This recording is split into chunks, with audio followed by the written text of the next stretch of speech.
الساعة 10 الصبح وأنا في مدرستي الثانوية في حصة الإنجليزي، دخل علينا مدير المدرسة وسلم على الأستاذ بكل هدوء، وده كان غير العادة. وبعدين نادى اسمي.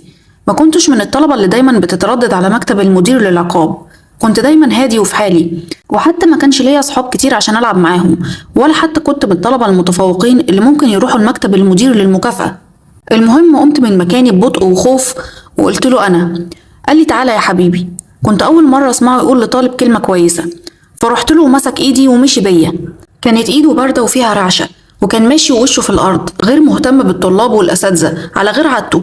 كنت ملاحظ نظرات الطلاب والمدرسين كأنهم بيسألوني عملت إيه يا منيل. حتى أنا كمان كنت بسأل نفسي يا ترى ممكن أكون عملت إيه وناسي.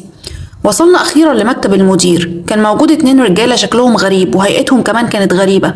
نادى عليا الراجل الأضخم بينهم وقال لي تعالى، فرحت. مسك إيدي وقعدني جنبه وقال لي ازيك يا وليد.